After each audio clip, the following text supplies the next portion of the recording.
আপনি আ মানে এই ক্ষেত্রে কোনো অসুবিধা ফিল করছেন কিনা? বা এখন পর্যন্ত নির্বাচনী কাজে কোনো বাধা পেয়েছেন কিনা?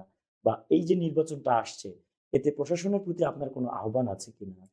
আমি অলরেডি আজকে ডিসি সাহেবকে বলছি, I want level playing যে ফিল্ডটা হবে, সবকিছু যেন সুন্দর হয়। এখানে যেন কোনো বৈষম্য না করা হয় এবং এই যে মিডিয়াতে যেমন একটা বট বাহিনী আছে। আমি একটা পোস্ট দিলাম।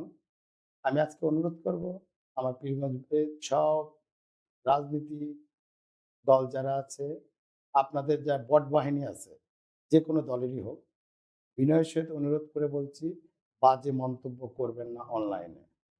সে যেই হোক শত্রু হলে আমরা সবাই সবার ভালো চাবো আজ থেকে। এটা আমি চাই।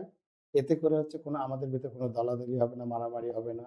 আমি যেমন কারো নামে কোনো বদনাম বলি না। আমি একটা কথাই বলি, আপনারা বিগত বছরও দেখেছেন, আওয়ামী লীগ শাসনামল দেখেছেন, আপনারা বিএনপির শাসনামলও দেখেছেন, জাতীয় পার্টির শাসনামলও দেখেছেন, তারপরে জামাতকেও দেখেছেন। ৫৪ বছর আপনারা ধোঁকা খাইছেন, বোকা হইছেন।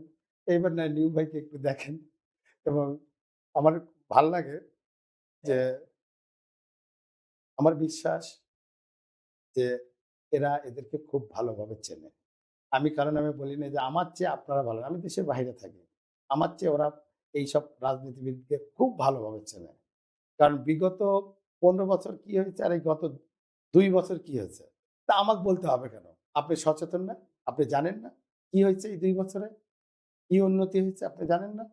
বিগত দিনে কি উন্নতি হয়েছে সেটা আপনি জানেন না? আমাকে বলতে হবে কেন? Use your brain. আপনি নিজেই নিজেকে জিজ্ঞাসা করেন কাকে ভোট দিলে কাজ হবে। এবং আমার মনে হয় পীরগঞ্জবাসী খুবই সচেতন। তারা এইবার রাইট ডিসিশন নেবে এবং যোগ্য ব্যক্তিকে ভোট দেবে, যাকে দিলে পীরগঞ্জের উন্নতি হবে।